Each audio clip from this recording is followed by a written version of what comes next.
Let's start off from Johannesburg, South Africa, where President Nana Addo Akufo-Addo has been addressing the gathering of leaders there. South African President Cyril Ramaphosa, who opened the summit, noted that the alliance is seeking to partner more African countries for mutual development. Well, today, President Akufo-Addo had his turn and said crisis of the global financial institutions and of global governance is the UN system. In the UN system, which was created in the rubble of the Second World War, is a deep crisis.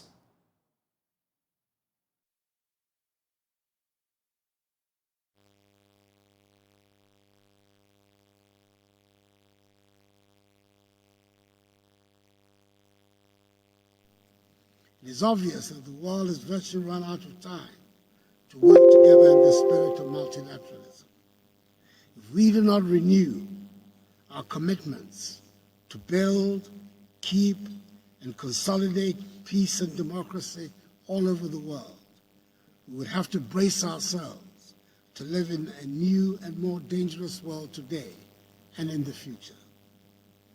The issues of peace, progress, and prosperity in BRICS countries in Africa are deeply intertwined, which presuppose that ensuring the development of Africa should be in our common interest, which will help right the historic injustice of Africa, the richest continent in the world, being as a result of systemic exploitation, the continent with the highest number of the poorest people. Africa, I need reminding you, has 1.3 billion inhabitants, nearly 18% of the world's population, and in 2050 will be 2.5 billion, meaning that 1 out of every 4 persons in the world will be African. Now more than ever, strong partnership between the BRICS nations and Africa, reinforced political dialogue, and expanded cooperation in the fields of economic growth and international security are required. We have to work together to achieve our goals, including a fair, equitable process of energy transition, which recognizes that the entire African continent is responsible for less than 4% of global emissions, and which safeguards the prospects of Africa's development. Excellencies, I urge this meeting to address one issue of importance for us in Africa, and I believe for the world generally. That is the urgent necessity for the reform of the United Nations, especially of the composition and structure of its Security Council. The contemporary world has moved on significantly from the post-1945 world, which gave rise to the birth of the United Nations and the makeup of the Security Council. The world of 2023 is not the world of 1945.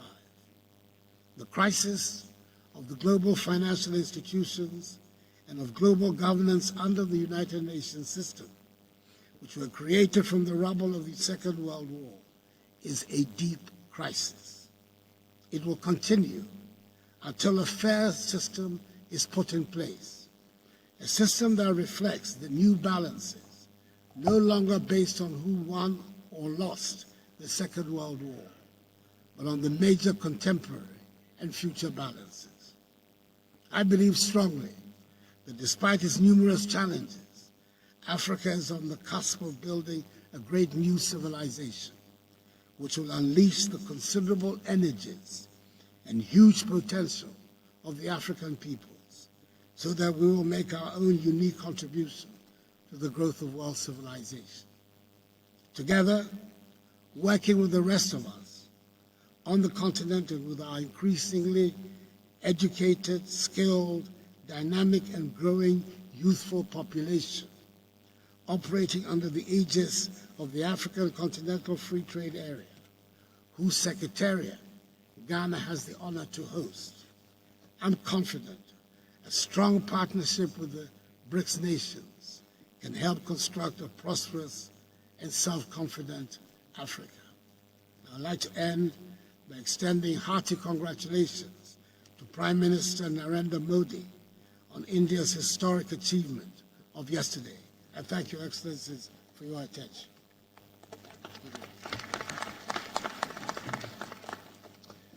Thank you. Now, the EU is stepping up plans to level a range of measures and sanctions against the military junta in Niger, following the coup in the West African country last month. Now, Arthur Sullivan, correspondent from our partner station DW in Berlin, has more on this. Arthur, it's been a few weeks since sanctions were first mooted. What's the latest? Are we closer to action being taken? Yeah, so in the immediate aftermath of the coup at the end of July, the EU did immediately suspend all financial and security support to Niger and made it clear it would not be recognising the military junta. Now, given that Niger is one of the world's poorest countries, that suspension of immediate support was significant because the EU had already earmarked more than $500 million for the country in the period between 2021 and 2024. Now, the latest news is that last night the African Union, so that's the group of more than 50 member states in Africa, they suspended Niger's membership of the group, while ECOWAS, that's the Economic Community of West African States, they've already imposed trade sanctions. So that's cleared the way for the EU to do likewise. Now, the EU has said consistently it wants to support the ECOWAS position on sanctions, and what we know is that right now the EU's diplomatic wing is looking to target individual officers associated with the coup, and they're making preparations for that. All 27 EU members would need to agree to the sanctions, so it's not clear when that could happen. And in terms of other options for trade, EU-Niger trade is not huge. Niger's exports, it's around $200 million worth of goods that it sells to the EU each year, mostly to France. But imports-wise, the EU has been a more important trade partner for Niger, so that's something that they may look to target eventually. What is Germany's position with regards to sanctions? Germany has made it clear that it wants sanctions against the military junta.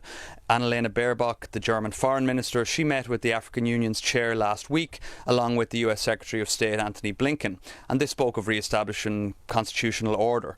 Now, this week, Germany hosted a delegation from Senegal, which is a member of ECOWAS, and speaking alongside her counterpart from Senegal, Baerbock emphasised again support for ECOWAS's position and made clear that a diplomatic solution is the preferred option, but she also underlined repeatedly that coups cannot become normalised, and as a result sanctions may be needed to limit what she called potential spillover effects. So Germany a clear supporter of sanctions.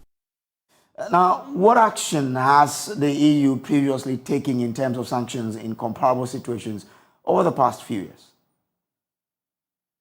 So military coups have been quite common in Africa in the last few years. We've seen coups in Mali, Guinea, Sudan and Burkina Faso alone since 2020.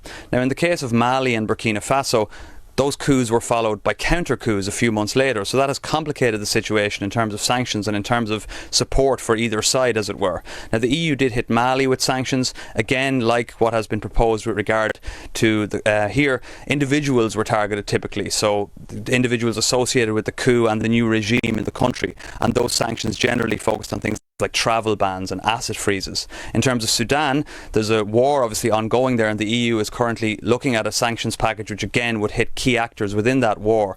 But it hasn't always been clear to the EU what action to take, and given the instability in some of the countries in the region where some of these coups are taking place, and the disputed legitimacy of the governments involved, or the coups or the putches which have taken place, there's not always consensus. And so there currently is consensus between the EU and its African partners with regard to Niger, and it remains to be seen if that consensus will hold and what action needs to be taken over the coming months. So that's Arthur Sullivan, who is with our sister station, our partner station DW TV in Germany. Now, Joy News can confirm some forest reserves are active with irresponsible mining, contrary to President Akufo-Addo's assertion that all reserves have been cordoned off and protected. Now, the president in January this year said the country's forest reserves are under the protection of security agencies. But a trip to the Pramprama Forest Reserve in the Ashanti region indicates extensive devastation of the natural resource, even at a time the president was making that statement. In the first of a series of documentaries titled Forests Under Siege, Erastus Asare-Donko puts the spotlight on the Pramprama Forest Reserve.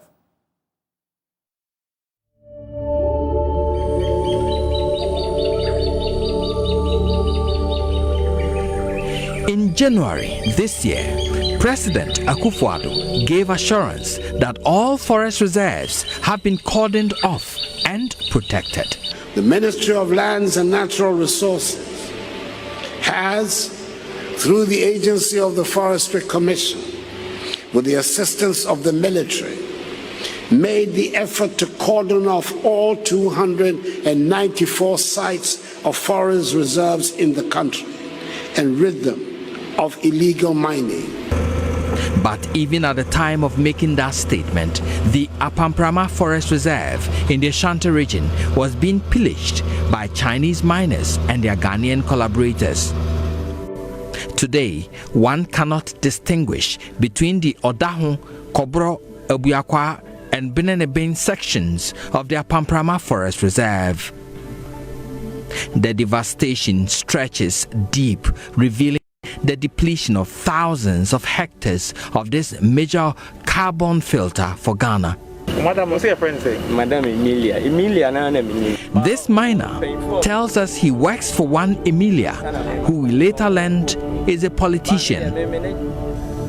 Other miners are not happy that her equipment were left out of a recent onslaught against illegal mining in the forest.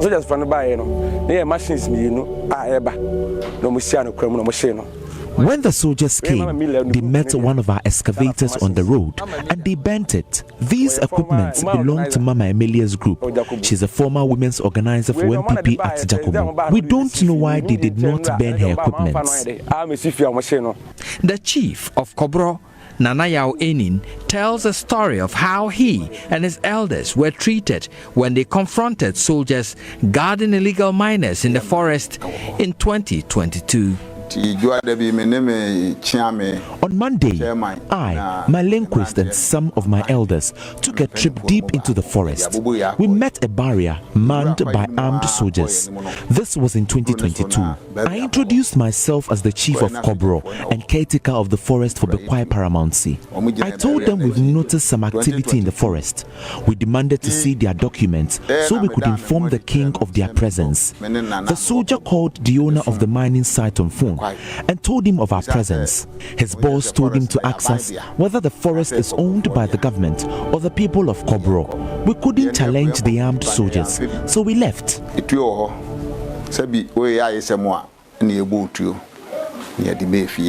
Reporting for Joy News, Erastus Asaredonko, Kumasi. This is a shocking development that has taken place. Very devastating development there. But this is Joy News, and coming up next, we are continuing our build-up to the governing New Patriotic Party's, Congress, Special Delegates Congress that's coming out. Now, the party is at crossroads. Who among the party's 10 flag-bearer aspirants makes it to the top 5? The battle lines are drawn, and the victors and losers will be decided this Saturday. Ahead of the deciding hour, all the aspirants are upbeat about their chances, but many analysts believe it will be a three-horse race between Firebrand Kennedy Ejapon, former Trade Minister Alan Kwadwo and Vice President Dr.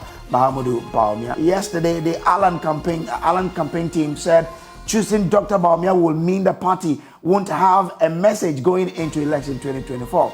Dr. Usuefriye's side said he has the master stroke to take the country out of the challenges we find ourselves. Now, what do the Bawumia campaign team have to say? When we come back, we find out what they do also have for the people of Ghana. Stay with us here. We'll be back. Welcome back from the break. Now, the governing New Patriotic Party is definitely at crossroads as we speak, because the question is, who among the party's 10 flag-bearer aspirants makes it to the top 5? Now, the battle lines are already drawn, and the victors and losers will be decided this Saturday. Ahead of the deciding hour, though, all the aspirants are upbeat about their chances, but many analysts believe it will be a three-horse race between Firebrand and Member of Parliament Kennedy Ejapon, former Trade Minister Alan Kwadwo and the Vice President, who many tout as the man of digitalization, Dr. Mahamudu Bawumia. Now, yesterday, the Allen campaign team said choosing Dr. Mahamudu Bawumia will mean the party won't have a message going into election 2024. Dr. Usuefriye's side said he has the master stroke to win the election 2024 for the party, and in the process breaking the 8 as they want to. So what question will the Bawumia camp have with a little under 48 hours for the crucial decision to be made? Joining me in the studio now is a member of the Bawumia campaign team, Dr. Kabiru Mahama. Doc, good afternoon. Good afternoon. Thanks for coming. Thanks for having me. How is the economy looking like? Yeah, I mean, we have had some turbulence in the past. We are now moving towards some stability. And once we attain the stability, I'm sure the Ghanaian people will have some respite. Okay. The difficulty of the past will soon become some joys or some real joys at the end of the day. So there have been challenges. We've had turbulent times. Ghanaian economy has not been the best of shape. The economy before 2020 was much of a robust one, was much of an economy that supported growth, economy that actually was less harsh on the living standard of the Ghanaian people. After 2020, we have some turbulent period, and we are getting some respite. And I'm just hope and believe that the measures being put in place towards the end of the year will have some calm, and then we'll move into the following year with much more renew and rigor, hope. This is August. Yeah, it's We August. have 4 months to end 2023. I mean, what have you seen, or what do you know that gives you the confidence that indeed this economy will rebound? Yeah, because we are curtailing our debt to GDP. One of the pressures or some of the heat transmission is how we have our economy through our debt stock. We have successfully been able to have an IMF program. Some funds are coming. We are supporting our reserve position. Inflation was 54%. It is coming down. Exchange rate is having some stability. Fuel prices is relatively calm. All that, these are the factors. We are also, I mean, this is the height of the food crisis. The rainy season has just started, and the food stock, I mean, very soon we'll have bumper harvest. And then food inflation is likely to also come down, moving towards the rest. So a lot of things are happening. And I believe that towards the end of the year, the 3 months left to end the year, or 4 months remaining to end the year, things will get much more better, and next year we'll start on a very good sounding and good footing. How's the Bawumia camp shaping up ahead of Saturday's Congress? Yeah, good. The Bawumia, we've done our campaign. We've done with in a very decorous manner. The Bawumia camp has gone through the constituencies. We have visited almost every constituency in the south. The Bawumia camp has also gone to meet the special delegates. Tomorrow, the campaign team will be wrapping up in the Ashanti region. We are in the Senyo-Bono region today, and tomorrow we'll be wrapping up with the Ashanti region. The message of the Vice President is very clear.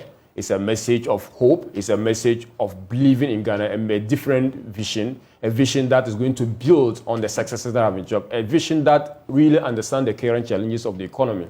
The Bawumia campaign is very mindful of the fact that we are a team, and then at the end of the results, at the end of the day, November 4th, where the ultimate will come, we will need everyone on board. So we are very decorous in our campaign. We are very mindful of the fact that we are one house fed. Our major opponent is the NDC. And the NDC is what we should be focused on not our individual selves or on the members of the MPP who are aspiring to lead the party. So what message is the camp delivering to the delegates that look at us and choose us amongst the 10? Good. So presidential elections is based on several factors. One, you look at the record of the person. Okay, Bawumia has got enviable work experience than any of the candidates in government, out of government. Okay, he's the most experienced vice president this country has ever had. Okay, among the candidates, he's got much more experience running with Nana Akufo-Addo for 4 elections. None of the candidates has got that experience. Being at the helm of affairs in the management of the company, none of the candidates has got that track record. So that is one. 2, Bawumia has made I'll tell the non-parallel policy contribution. Most of the flagships of the government, things that we can look back and campaign on, things that the Ghanaian people will look back and say that these are actually real changing intervention. He's been at the helm of those interventions. Bawumia is mindful of that, and that is why he's going to campaign on. He is someone who has got a very distinguished personal character. Okay, the temperament of a leader, patience, humility, okay, understanding, wisdom. These are ingredients that will, this is oil that will I mean, grease the wheel of leadership. Okay, Bawumia has got that. Bawumia has actually come into this contest with very significant contribution to party. Look, you are going in, the party is the machinery, the horse to go to the race with is the party. If there's any single person, individual who has contributed so much to the fortune of the MPP, the very survival of the MPP, Dr. Bawumia is non-parallel. None of them comes closer to him. That is something he's going to campaign on. Bawumia is going to campaign on the issue of tolerance, issue of unity, diversity, and also from the founding stock of the party. The leg he represents in the whole architecture of the MPP or the history of the MPP, he's going to campaign on that. He's going to campaign on the records of the MPP, being at the top of policy making in the government. So these are the messages. But at the end of it all, his message is that each and every of the 10 aspirants has got what it takes to be a leader. But in sportsmanship, there's always someone who has to score. The end goal of it is to win the 2024 election. And Bawumia has what it takes. In fact, he's the most competent person now to lead us into the election. And with this in mind, I think that the delegates are very discerning. They have bought into this message. They know that of the many, out of the multitude, few are chosen, and Dr. Mahmoud Bawumia is the chosen one to lead us. He's going to hold the flag of the MPP to victory 2024.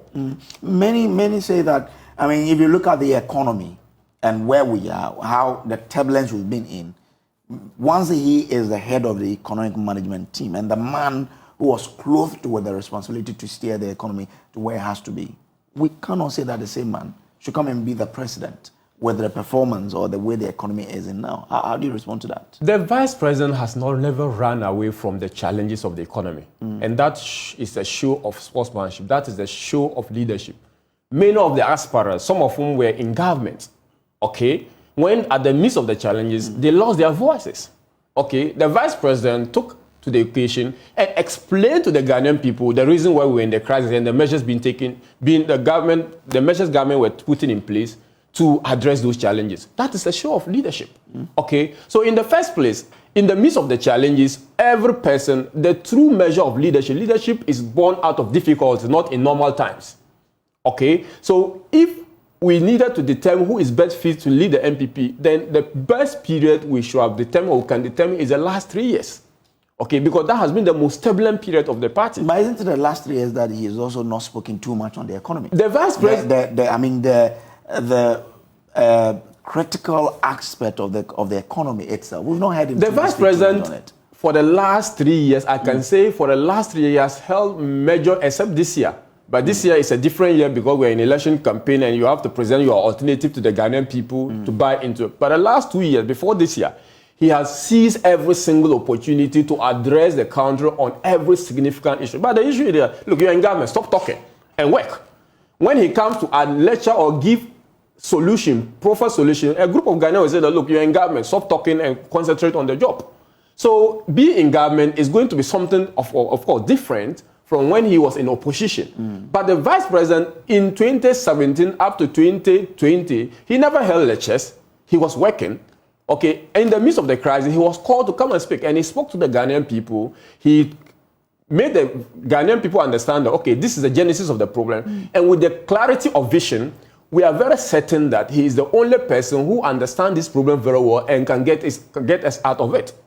So those saying that the vice president does not have the gravitas to speak on issue of the economy, I say they are getting it wrong. But who else? Who understands the problem better than he? That we are not going to the election because we are going to the election with the feeling that Ghanaian people are disappointed in the MPP government. If that is going to be the case, then it's going to be a collateral damage because every member of the MPP is associated with the MPP government. No, but that's the reality. Most Ghanaian people are disappointed in the MPP. Ghanaians are not disappointed in the MPP. Ghanaians are not happy with the state of things as it stands now. Okay, and the Ghanaian people are if you are not happy, what are you? No, well, you may be indifferent. Okay, so we shouldn't go into that technicality. Someone may be happy, sad, or indifferent. All right. So Ghanaian people also understand that. Look, but given different context and scenario, and in terms of geopolitics and global context, things would have been different. Ghanaians were not complaining before 2020. Even if they were complaining, it was not as it is now. Okay, something might have happened. that your father who was taking good care of you all of a sudden is not able to provide adequately as you expect. Something might have happened. So it is for the reasoning of the Ghanaian people, is for them to trigger their rationality to understand that, look, these people were doing better, far better than the alternative until something happened. There is that tendency for the Ghanaian people to give that government the benefit of the doubt. So I don't think that the happiness in the economy, the happiness in the global context is enough measure. The economy is not the only measure of whether to vote the economy, the government to power or not. What else? We have social safety net, how you are able to protect the vulnerable in the midst of the economic challenges. We have the education, how you are able to ensure quality and ensure that people have access to education. Okay? We have allowances to teachers, how you are able to support poor homes for them to be able to train as teachers and nurses. We have agricultural programs, how you are able to support your family with subsidies. Okay, we have technology and transformation pro, how you are able to make the ease of doing business in your country. Businessmen will approach it with a different angle. Okay, so there are several factors they will consider. So I don't think that using one yardstick is enough. Either in that, then the NDC will not have any chance of ever coming to power because they have given the worst in terms of economy. But still, they still hope and aspire to come back to power. In fact, with no less a leader, but the one who sent us to that mess. Okay, so this is the state. And I think that those who always go with the current crisis and say that in the first place, except one or two of them, all of us have been part of it. If you are chairing a board which has a contribution to the national economy, if you are a minister which has a contribution to the national economy, if you are a member of parliament, which oversight responsibility of government to ensure that government is on its knees, on its toes, working. You all have responsibility. We can't think ignorance. If you think ignorance is one mark of lacking leadership, because leadership is to embrace it and tell them that my contribution is to this extent. Okay? However, given the opportunity, I will do this differently. But you cannot just sit down and say, I was not on the driving seat, I was not part of the government, but you are going to the race with that horse. And if you make that horse, if you create the impression that that horse is a lame horse and you cannot go to the polls with that particular horse, then you are basically not ready for power. But I mean, how do you go to the Ghanaian people and tell them that? In 2016, I took your exchange rate, for example, at 3.9. And today, I've taken it to 12. But still, maintain the same person who led the team to take us from 3.9 to 12. The Ghanaian people will know that exchange rate variability, the movement of exchange rate, is something since time immemorial. 1992 has never been static. After redenomination, okay, we had almost $1 to 1 Ghana cedi, right? Some people brought it to 9. Some people brought it to 11.5, 11.3, whatever it is. What they are going to ask themselves is that, why is our exchange rate moving? At what pace is it moving? If these people were moving in from 1 or 5 or 4 to 9, and some are moving from 9 to 11, what is the extent of movement? That is the question you are going to. You have to look at the comparative or relative option. Which one is relatively competent? Because you know that our economy is largely import-driven. And to the extent that you have an economy being import-driven, you will always have turbulence of your currency against other major trading currencies. Right? That is a known fact. And we know that as far as our economy is concerned, until we start adding value and until we export more than we import, our currency will still be in that particular problem. Even if we are doing that, the fact that the USA currency is a vehicle currency makes it very, very strong against major trading currencies. Okay, so that is a fact that ordinary people with some better or a level of appreciation of how economies work would understand this. They will never say that, look, you took it at 9 and now it's now 11. If you do that, then you are lacking an appreciation of what is happening.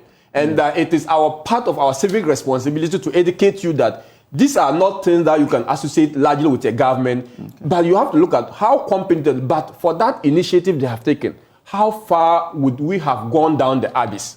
That's the question they will need to ask themselves. Okay. So for me, exchange rate dynamics, macroeconomic dynamics, and even that, we are not even running away from the records. We are telling them to compare our records, even in the midst of the crisis, with the alternative. Okay. When we do that, then we are in a good shape.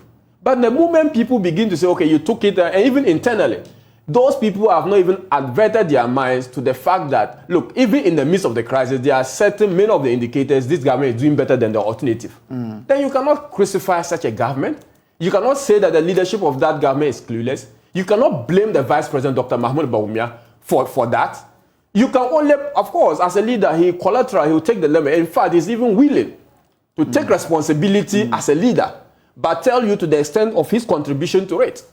Okay? That is the contest we are going to do. And I have no doubt in my mind that majority of the delegates understands that the Ghanaian people, at least the overwhelming absolute majority of the Ghanaian people, will give Dr. Mahmoud Bawumia a benefit of the doubt and the opportunity to correct the little challenges we have than to entrust it to John Mahama. Because that's our ultimate focus. When it gets there, I mean, we'll have the conversation between John Mahama and Bawumia if he is selected. But what does Alhaji Dr. Bawumia represent? I mean, well, so you need to understand that Dr. Mahmoud Bawumia comes with sacrifice. When you say sacrifice, we are looking at someone who has been loyal to party, someone who has been faithful to the Ghanaian people, someone who has been honest with the Ghanaian people, someone who is not corrupt. And this all comes at a personal discomfort. Look, he's the only one who sacrificed a very enviable job as a governor of the central bank, with all the belly of politics, with all the uncertainty around the politics of our country, the risks it posed to his family, okay, the danger of our politics, took the call of the MPP and responded to the call of Nana Addo Dankwa Akufo-Addo and stepped out to the occasion. When the party lost, he has not known any job except the party's work. Okay, he comes with that sacrifice. The vice president comes with humility, that you will need a leader. Look, the sovereignty lies in the Ghanaian people as enshrined in the Constitution of Ghana. However, that sovereignty is sometimes exercised by the executive power that is wielded by the president. To entrust the whole machine, the power, to someone without the temperament. Imagine what this country will go into. Someone with the executive power without the right temperament. Bawumia comes with the appropriate temperament, leader who will make sure that cool head prevail, they take decisions rationally and make sure that they are sensitive to them. The vice president comes with someone who is very empathetic and sympathetic to the vulnerable. We've not had vice president in this country. We have had vice president. Every single year, this vice president is with the destitute, the lepers, the blind, working to ensure that they are comfortable. That is the kind of person we have. That's the kind of leadership this society needs. The vice president comes with innovations. Okay? Of all I have mentioned, of all the policy distinguished and very important national policies that we are currently touting as the achievement of the MPP, the vice president has been at the thick and thin of them. Okay? That is why he's coming. And in fact, we will even get, that is the breadth of that particular vision. With the person on the seat and opportunity to drive the development of the country, we will get to have the full benefit, the full package of his vision and his innovation. The vice president comes off as someone, look, it is, apart few of them, he cuts across generation. It's the transition between the youth and the aged. Someone who pays his huge debt to the aged and also very much well aligned with the youth. If you don't have a leader who does not appreciate the happiness within the contemporary dynamics of our politics, someone, young person like you and I, can feel comfortable going to discuss national issue with someone who understands the nature and then the demography of the youth, then you are going to elect a bad leader.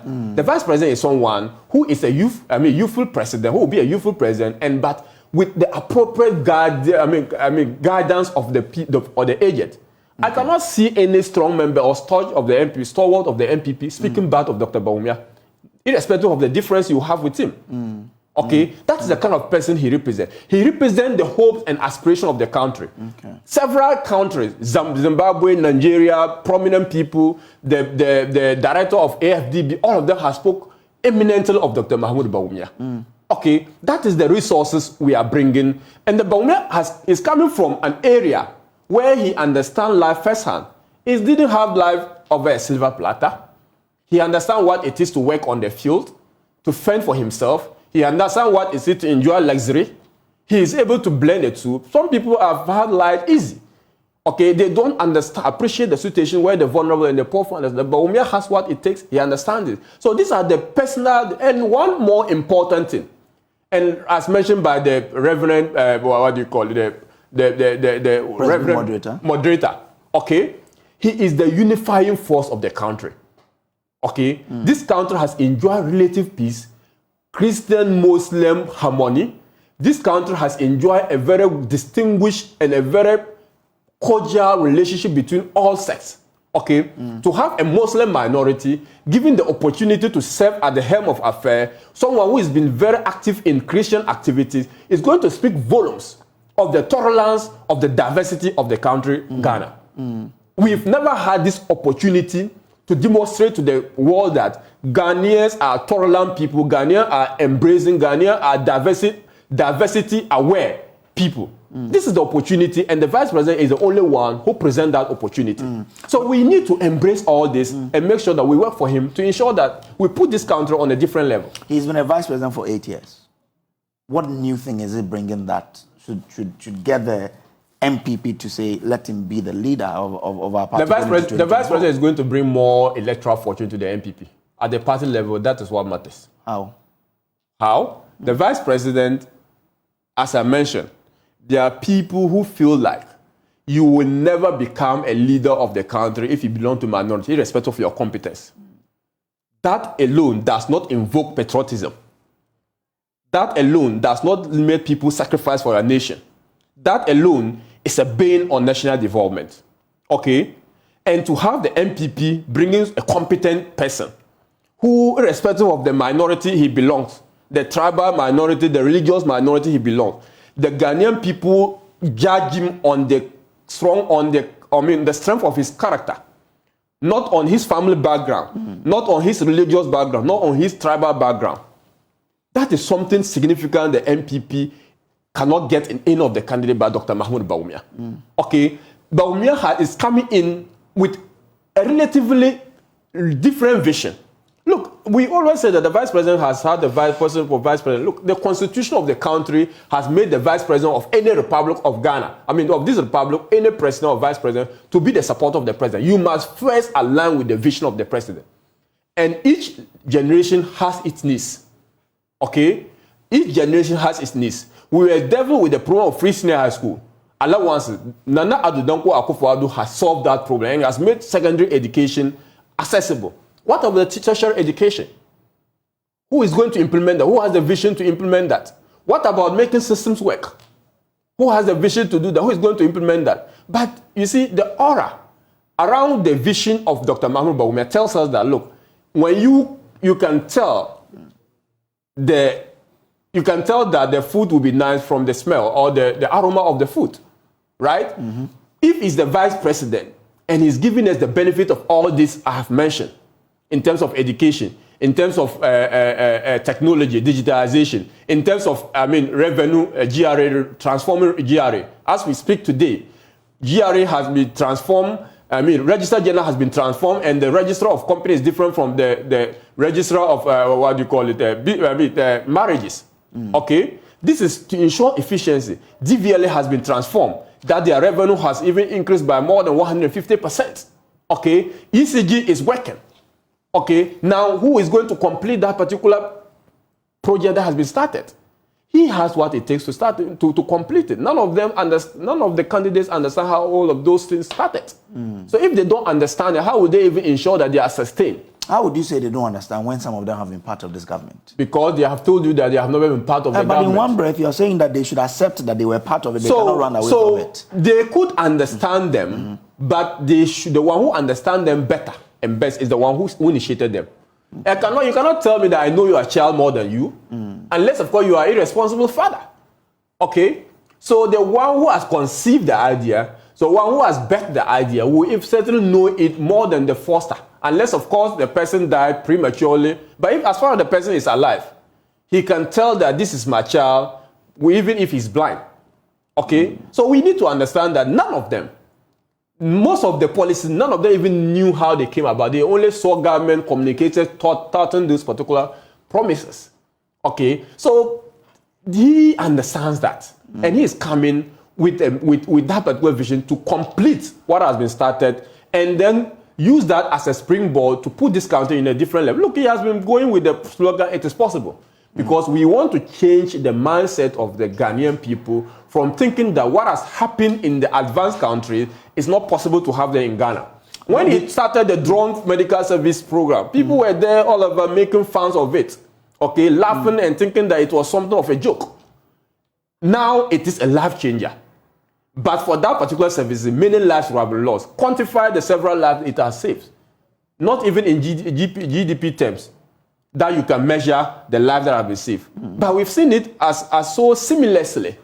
And this is what he brought. And he will give us more of that. Look, he did not even come to government, but he had got this vision and ideas even in a book he has written. Before he even became, he had the opportunity to even become, the vice president of the country. But look, he has not had the opportunity to finish what has been started by the president, and he has also got in stock several other life-changing ideas. I sit with the vice president, I sit in meetings with him, I find out that the most difficult period of a crisis, he comes out with innovative ideas.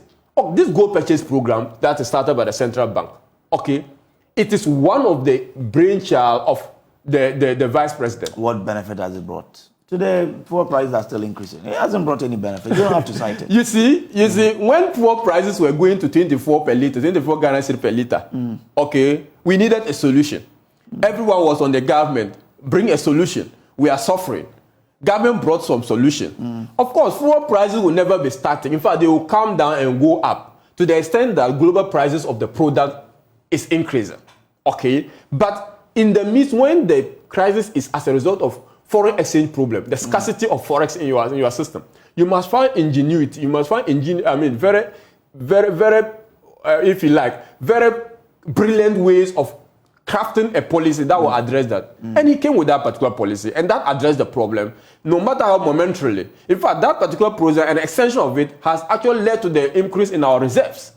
Okay. Such a person, you cannot say, he thinks on his feet when we're in crisis. But my fuel, you said that this was going to lead to the reduction in price of fuel. It wasn't. Hasn't it reduced? How? Today the price of fuel is going up. How much is it now?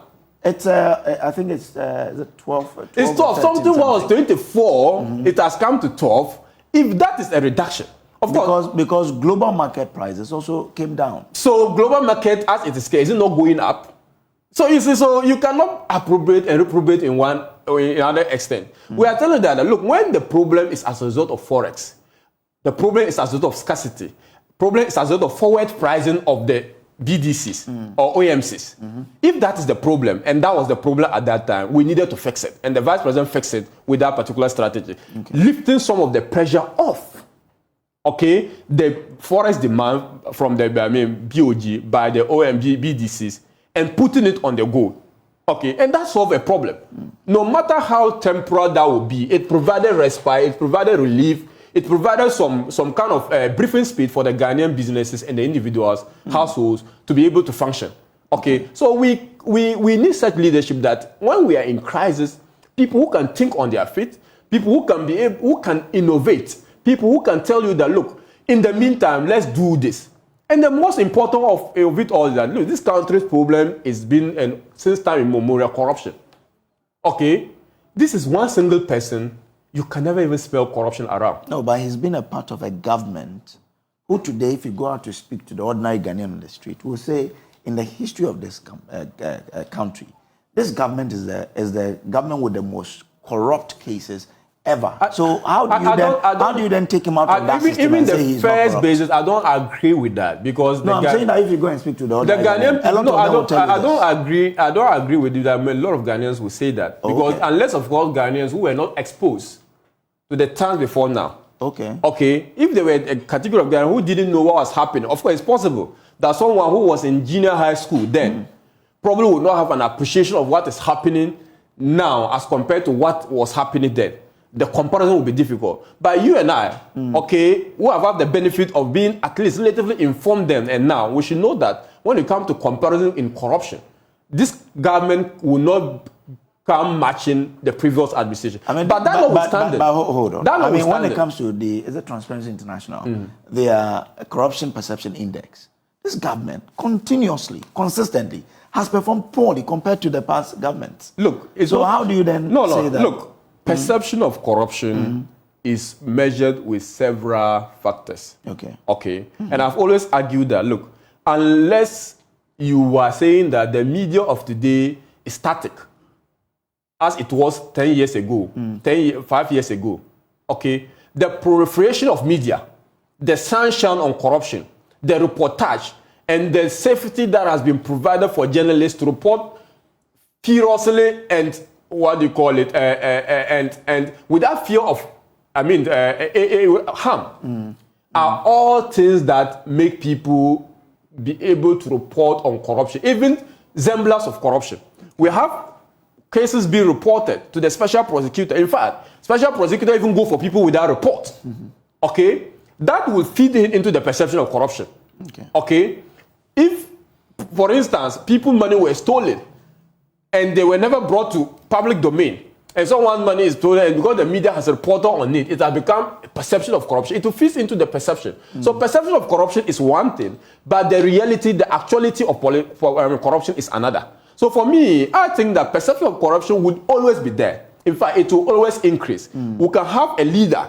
The difference is that you can be able to tell whether out of the many, whose is the perception favoring or is it against. And I'm telling you that of the many people who have assembled themselves for the power or to lead the MPP, Dr. Mahmoud Bawumia is the only one among them who you cannot even smell corruption around. Okay, and that even if you have tendency, affinity to accuse the MPP of being corrupt, you will single-handedly pick him out and tell that for this man, he is not. Okay, and that is the angle, that is the brightest spot that every nation looks for, even in his difficult times, that you have to focus on this brightest spot in the midst of the darkness. And the Bawumia represent the light in the darkness. Interesting. Shasaka Kelly on Facebook says, naivety and ignorance is okay. All right, now, Ishawi, I have said, keep up the good work. It's possible BMW best to lead. DMB signal is strong. Hashtag Bawumia Connect. Okay. Abdul Fatah here says, meaning the current government is very tolerable, allowing journalists to do their work without fear or favor, and that's a great job. Okay. All right, then. Many of you have been sending your comment. Keep them coming. But how do you respond to people who say that there's a tradition in the party that you came to meet Mr. A, so allow Mr. A to go? Yesterday, I was speaking to former ambassador to Canada, Mr. Akufo-Addo, and he said, well, President Akufo battled with Professor Dubois. When Professor Dubois was off, President Akufo came. Nana Akufo-Addo battled with President Akufo. When President Akufo was off the scene, Akufo-Addo came. Akufo-Addo did the battle with John Alan Kwadwo Kyerematen. When Akufo-Addo is going off, Alan should automatically come.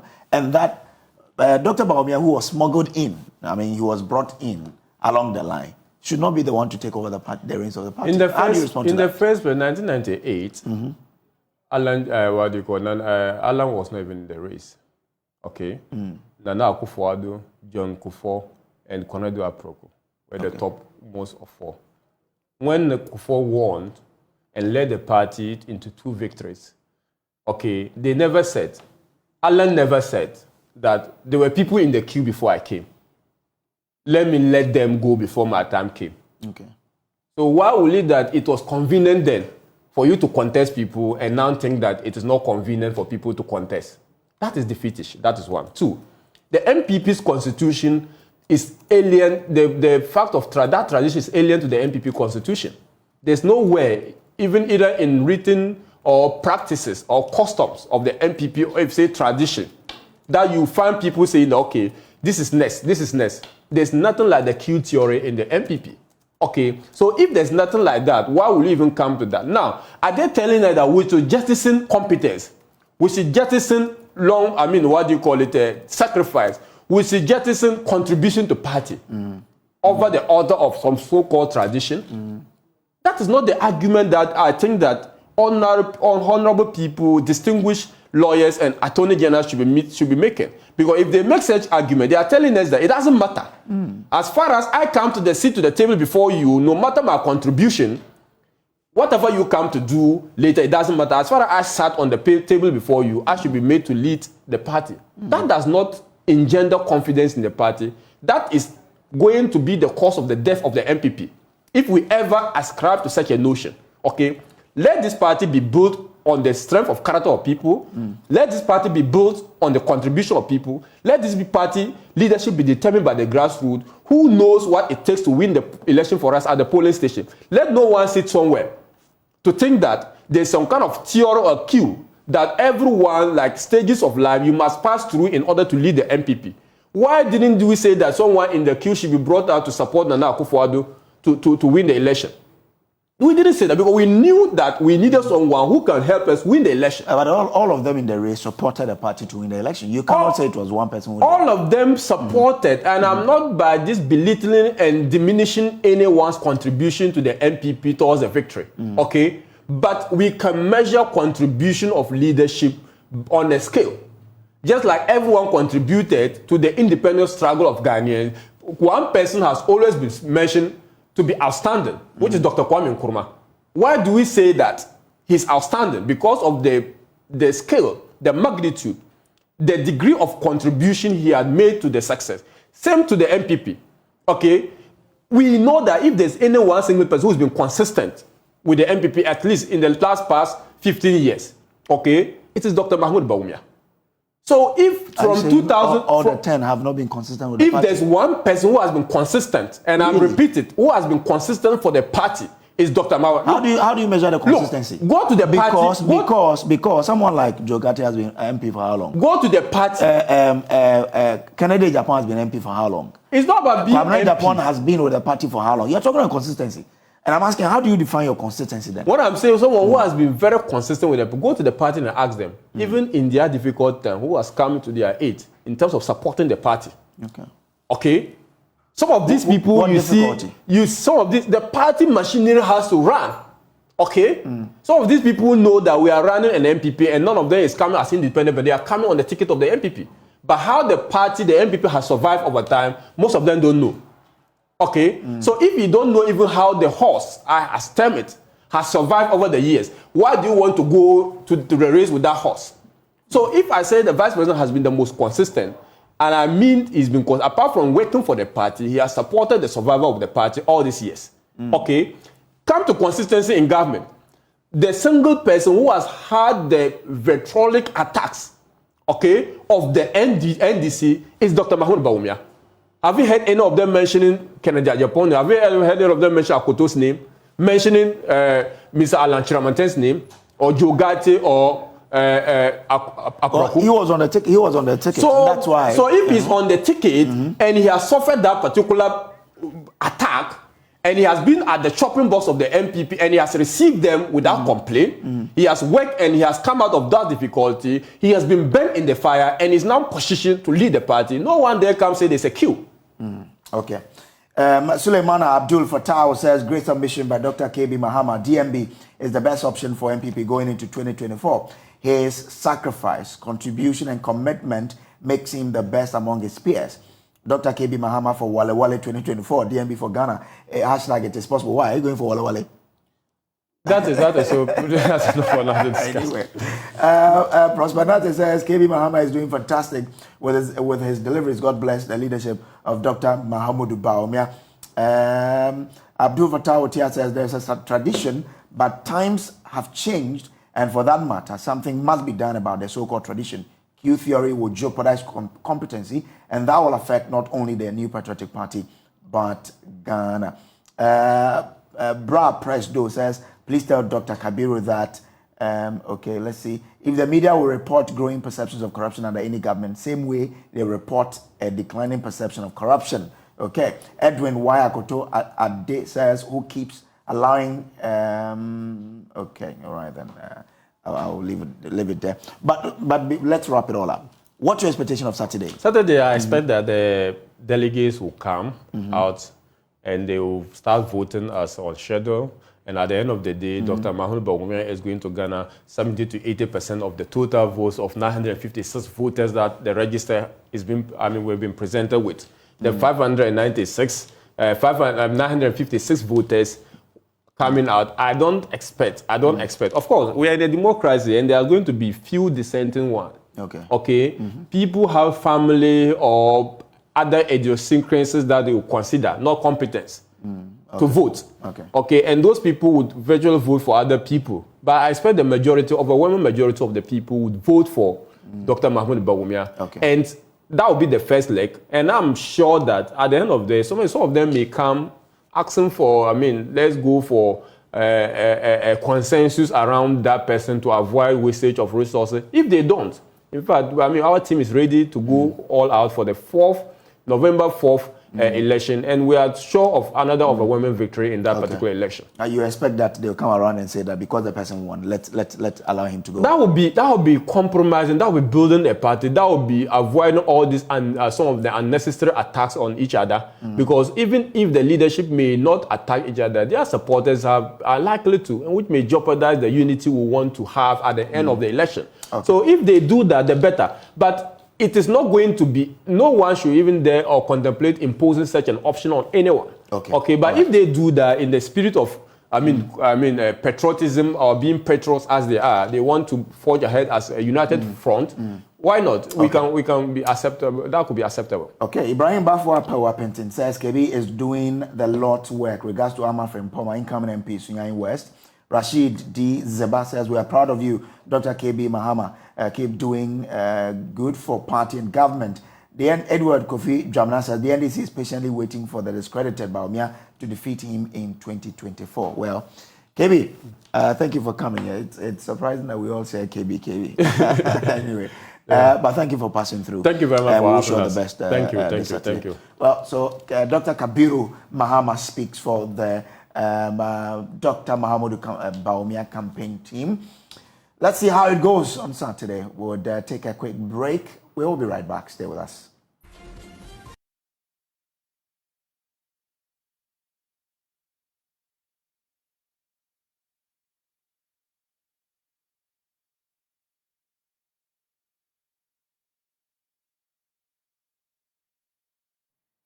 Welcome back. Let's now get onto a topic we hardly pay attention to, tuberculosis, or TB, we usually call it this afternoon.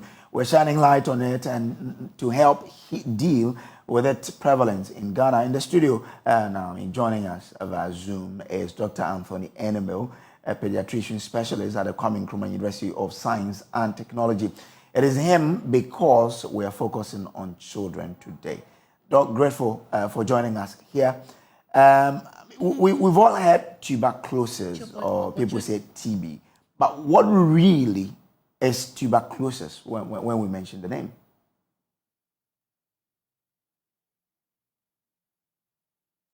Doc, kindly unmute so we can hear what you're telling us.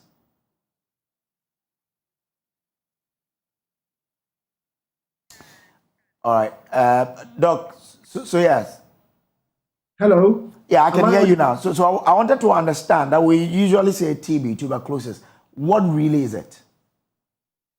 Thank you very much, and good afternoon to our watchers and listeners. So tuberculosis is a disease primarily of the lungs caused by microorganisms called Mycobacterium tuberculosis, which we can't see with our eyes, but they really have been devastating to mankind over the years. And history has linked them even to the Egyptian mummies, which means they far outdates even the days of COVID and HIV. So TB is an ancient disease which is still with us. We have had challenges with getting over it in adults, which means it's a bigger problem in children, because children, some even don't suspect children to have TB. And it's basically gotten through the air. So when you breathe in, somebody coughs and the person has the bacilli in them, and you inhale, you breathe in. And because everybody must breathe, you can inhale the organisms. Adults seem to be more tolerant, such that when they inhale, most of the time it becomes dormant. It doesn't become disease. But that is where children are disadvantaged because children have a weaker immune system. They move immediately from infection to TB disease. So this is just a little about it. Yeah. But what kind of space do they have in terms of the children moving from the infection to the disease? What space do they have? I mean, invariably, it's a range, and children definitely progress faster. It's a matter of weeks of getting exposed to getting disease because the TB organisms are extra, I'll call it, they have extra guards in the sense that they have a protection that is quite different from other bacteria. So it makes them unique. Okay. And because they have a unique feature about their coating, it is actually also very difficult to even treat. A typical bacterial infection, you take antibiotics for a week, you are well. TB, you need 6 months on the average of continuous treatment before you can get over it. So it's all about the fact that TB attacks or is a battle between our immune system and the organism which is virulent and trying to win. So the younger the children, the younger you are or the older you are, both extremes, the immune system is lower. So the organism, once it cuts into you and it's virulent, it can easily become a disease within 2 weeks, 2 months, but definitely it is quicker in children, all because they have a weaker immune system to fight back than adults. According to the World Health Organization estimate, for Ghana, 10% of cases diagnosed for TB must be children. However, children under 15 diagnosed with TB constituted 5.0% of the TB cases notified each year against a recommended target of 10. So what is happening then? Yeah, I mean, it's happening because TB is less suspected when children report to hospitals. So mothers, fathers, when they see their child cough, lose weight, they will take the steps, and studies have shown that 98% of them will go to the hospital. But it turns out that those of us who see them in the hospital hardly think TB.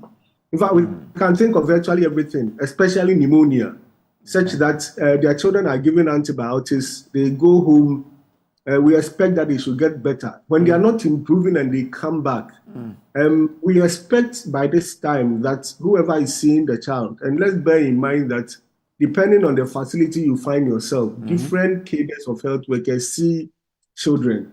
So a pediatrician may not be there, it may be a nurse, it may be a physician assistant, it may be even disease control officer. So if you don't think about TB, and we've had instances where children have been back and forth in hospitals, giving one antibiotics after the other, they are not getting better, they are not losing weight. But someone hasn't thought of it that, is this child not having TB?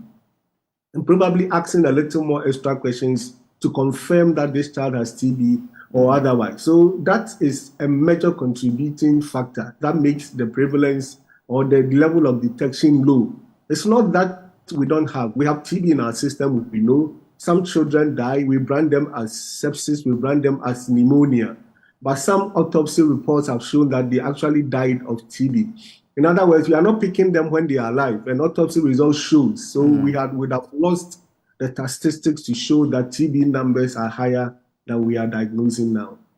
What could be the factor then? Is it that the lack of skilled personnel or the right equipment to help in the detection before they die? It's always difficult to diagnose TB in children. I mean, globally, it's not only in Ghana. Just because one, adults will freely produce sputum or phlegms, on which most of the diagnoses are made through that. Most children, a 2-year-old wouldn't even understand that produce phlegm, so they tend to swallow. And the bacilli or the organism burden in the sputum or phlegms of children are generally lower than adults. So a lot of even the standard tests that we have, it turns out to be negative. So studies have shown that children, it's actually less than 30% chance that even when you take sputum and you take through the normal test that we should do, it will be positive. In other words, most children will be diagnostically negative in terms of the lab results, but it doesn't mean they do not have TB. So we are conscientizing, and we still need to conscientize health workers who see children that even if you make attempt and your lab results is negative on the first attempt, it doesn't mean it cannot be TB. Go into the history, because a lot of the time there might be an adult. And again, children invariably get TB from adults because adults have more bacilli. Children get close to adults. Children stay with grandmothers. Children stay with parents. So if a father or a mother has TB, a child will naturally get to the parent. And then if this adult coughs onto a child, this child will have the bacilli. And because they can easily get from infection to disease, they even sometimes tend to present earlier. But if a health worker asks extra questions, including the fact that if somebody having cough or prolonged cough at home, that alone can trigger your ability to think, no, it could be TB. And so let me find out exactly what is happening to the adults. Is it that the father or mother or grandmother has TB? And then that will strengthen your diagnosis, because, as I said, for most of them, the recommended testing, which is by gene expect, will be negative. But clinical suspicion, in addition to laboratory tests, including chest X-rays, are one of the means by which we get close to making a diagnosis of TB in children. Okay, interesting. So once we know that children are susceptible to TB, what are the ways by which we can protect them from getting, or contracting TB? I mean, one of the quickest way is to diagnose adults with TB. Because if you catch the adult with TB, and because children are with adults, they are naturally at risk.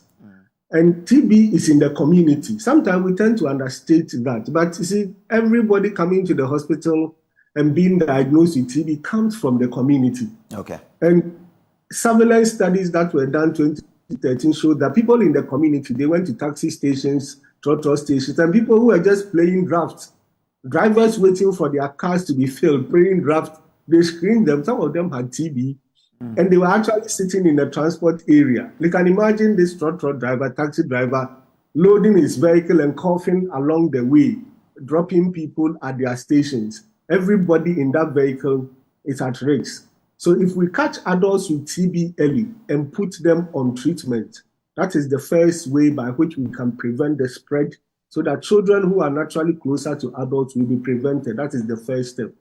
The second is to systematically think of TB. When a child comes to the hospital once and we give antibiotics with a chest infection and it is not improving, let us not think this is a special pneumonia or complicated pneumonia. Let's think TB and ask extra questions, because TB can present very atypically in children. And also children go for weighing. If the health workers at the weighing center realize this child's growth is suboptimal, TB can actually stagnate your growth, or actually cause your growth to decline. So these are all indirect means, because most mothers will report to their children for even healthy baby weighing. Now you, the health worker, you realize that the growth has plateaued. Ask extra questions, because for all you know, it might be TB staring at you. We tend to delay. We tend to say, let's give nutritional support. If TB is the underlying cause and you give your nutritional support, the response will be suboptimal until you target for TB and treat. Then the child can be better. Okay, but aside the stunted growth, what are some physical exhibitions that would alert a parent that I should probably watch out? It could be TB. Yeah. So the commonest presentation of TB is the pulmonary. That is the one affecting our chest. Most TB will begin with that. And invariably, cough will be a component if it is pulmonary or chest TB. But the cough, any cough in anybody, including a child, persisting for 2 weeks and beyond. And the cutoff is 2 weeks because most parents will have done an intervention. I mean, typically, if a child is coughing, the first thing, you go to the pharmacy shop, you ask for cough syrup. It doesn't go. You go again, they give you some antibiotics. It doesn't go. It would have lapsed 2 weeks. It just means it is possible it could be TB. The next is they lose weight. So as I use the growth chart, you put the child on a scale, they are not gaining weight. Fever, actually the type of TB fever that comes with can be persistent, such that you are giving your antipyretic, it goes and comes back again. Pulmonary TB, the child becomes less playful. So a child who is jumping around suddenly doesn't even want to move, or invariably they're conserving energy because it is actually a consumptive disease. But let's bear in mind, apart from the lungs, TB can affect virtually every other part of the body. There is meningitis, that's a TB that can go into the brain. We call it TB meningitis. It's more common in children. Okay. TB can go into the liver, can go into the spleen. There are some children whose TB can actually present like a hump at the back. We call it Pott's disease. And some children can be paralyzed just because they have TB that is sitting at their back. Okay. So these are the pulmonary and some of the extrapulmonary presentations. Doc, I'm grateful to you for joining us here this afternoon. Thank you. Now, to other stories now. To accelerate rural development, the government has launched a 7-year project which aims at reducing poverty and improving access to socio-economic infrastructure. The Minister of Local Government, Decentralization and Rural Development, Dan Akufo-Addo, who announced the $24 million plan, revealed that there will be measures put in place to ensure increase in accountability. There's more in this report by Jacqueline and Sumayeboa.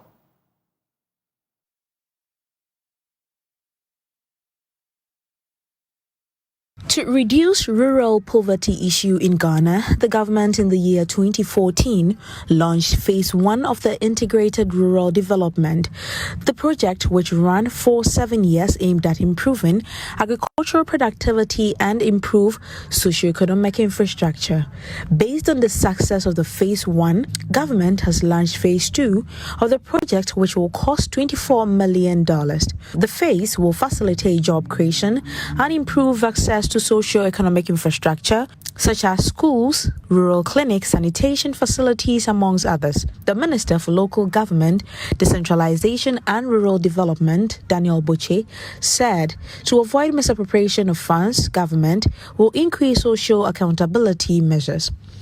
This progress, as we said, even though I was elaborating too much on the part of the monies that are used to pay for project management, I suspect the reason why they do that is secured the very thing that you are talking of.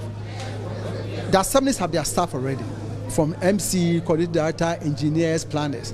But the project allows for employment of extra or external consultants who validate all the plans that they bring. So in all these projects, I can testify that in the project 1, there was value for money. All projects that were started were completed.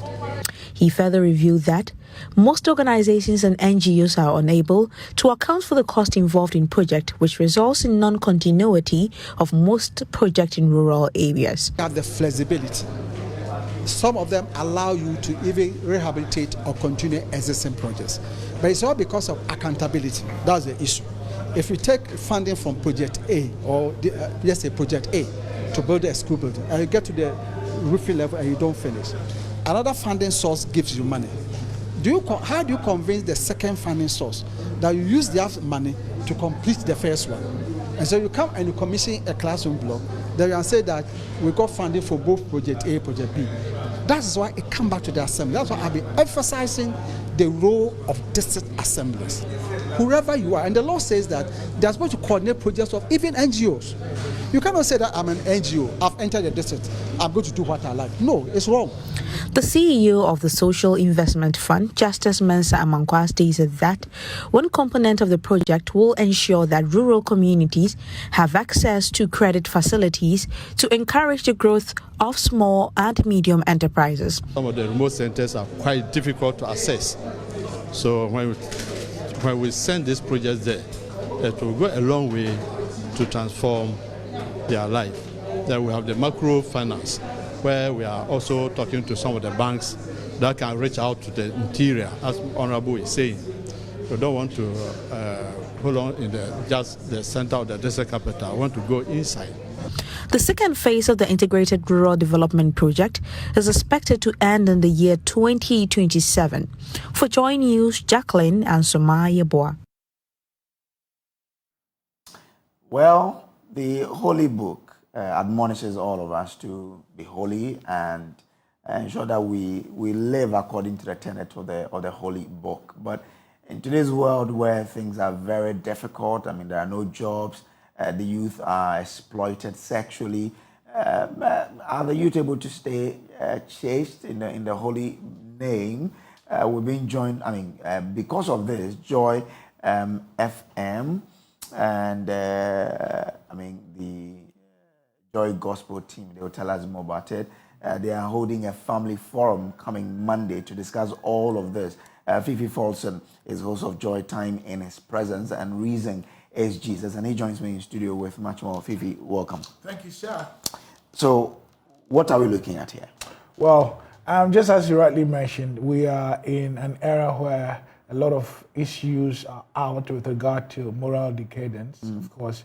And for Joy Gospel, like you said, we have sought it right. You know, this is the 3rd annual Joy Christian Forum to address it holistically. Okay. Because just as you mentioned, a lot is happening that is rather affecting us morally. And you can tell that if morally we are weak, it affects the community, affects the world at large. And so this forum seeks to address that in a way where, if you like, the youth, even parents thereof, will hear what is right and help groom and raise a generation that will be chaste and morally upright. Right. It will be a riveting conversation there. But so, what should we expect? All right. So, we have been blessed with arguably 3 fantastic speakers who, by reason of their calling, I mean, when it comes to family life, you know, they are well vexed where this is concerned. And so they're coming through to speak to us, okay? I want to share this quickly. In the book of Galatians, we are admonished to, if you like, stay right. And this has to do with being chaste and morally upright. Okay. So these guests are going to speak to why we need a generation, why we need a people, why the youth of today, in spite of scarcity of jobs, in spite of all the, let me use the street language, wahala of, wanting to do things the straight way, sometimes because, they don't have it that way, people abuse them or they allow themselves to go the other route, which doesn't augur well. And if the foundation is wrong for us, even, we keep talking about corruption, we keep talking about a whole lot, but we can trace it down to all of these things, immorality and all of that. But the focus is, can we address this so the youth will understand what it means to remain chaste and be moral? Okay. You mentioned some 3 fantastic people who Yeah. will be gracious. Okay, so tell us more about them. Good. So let me quickly pull this out. We are honored to have Reverend, I always call him Reverend, even though he fights me on that, Elder Amos Kevin Annan. I mean, he is one fantastic individual when it comes to family life. I mean, he deals with the youth. He's a convener for singles and 3D summits. He's speaking to this subject. We have Reverend Mrs. Catherine Onyedukit, founding president, Family Relations International, also speaking, very passionate about this. We have Pastor Andrew Yako, our pastor and counselor from Kumasi, also coming on board. And so, well, of course, we're going to have an interactive time. Pastor Toakwa of Joy Time in His Presence, Walk with Jesus is hosting this. Okay. It's the 3rd annual Joy Christian Forum. And it's going to be holistic. I mean, of course, we'll allow for questions equally, but the focus is to send the message aright that, look, we need to raise a generation of youngsters who understand what it means to be chaste and morally upright. No compromising. We always say that Ghana, for example, is a Christian-dominated country. Exactly so. But corruption is still on the high end. So everybody speaks and says, okay, we turn to the church and say, church is to be blamed. So I think this is right. But when and where is this happening? So God willing, on Monday, the 28th of August is happening. Of course, Joy is worldwide. Once you tune into the frequency modulation, Joy 997, the good news, you're going to hear us live. We'll also stream across all the social media platforms. So if you're a parent, you are a guardian, your children, your wards will have to connect. Connect with them. I mean, 7 p.m., we are on live all across. And it's 7 p.m. Yeah, 7 p.m. in the evening. Yeah, and so we're going to beam it live, and we are just hoping that the youth, those who this matters most, okay, will find time to listen. That's what I'm asking. Church groups, leaders, pastors, parents. I mean, make this a big deal and get them to plug in to the Joy Christian Forum on the 28th, Monday of August, 7 p.m. Okay, so just stay in the comfort of your home. Exactly. And follow the discussion. And Rightly learn so. as well. Don't just listen. Exactly. But pick some notes. Yeah. Anyway, it will be interesting. I can't wait for the day to come so that we can all learn something. Thank you. What would you say last to our viewers before we part ways? Well, I honestly thank you for the opportunity. I honestly would say that everyone should make a time to connect. I mean, this makes a whole sense. If we want to raise a generation of people who would, live upright and deal the right way with things, let's tackle it. And when we're talking about chastity and immorality, it only doesn't have to do with sexual stuff. It has a lot to do holistically with even our upbringing. Our way of life. And I believe that if we can tackle this from the youthful stage at this point, we can be sure that in future we're going to have a generation of people who will remain chaste and of course who will be morally upright.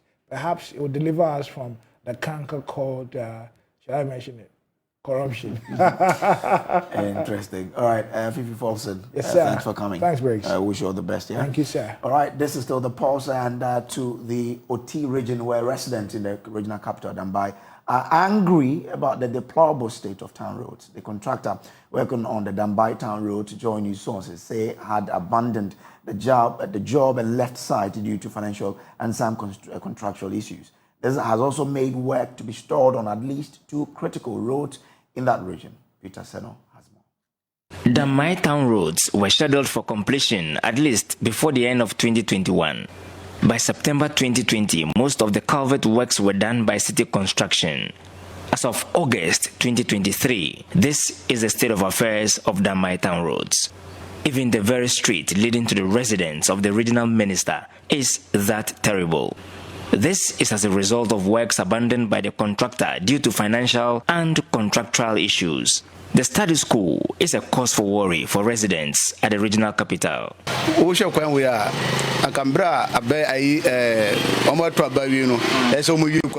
road should have been completed in 2020, but has been left till now that gravel has been poured on it. The state of the road is really worrying. We are asking government to fix it. So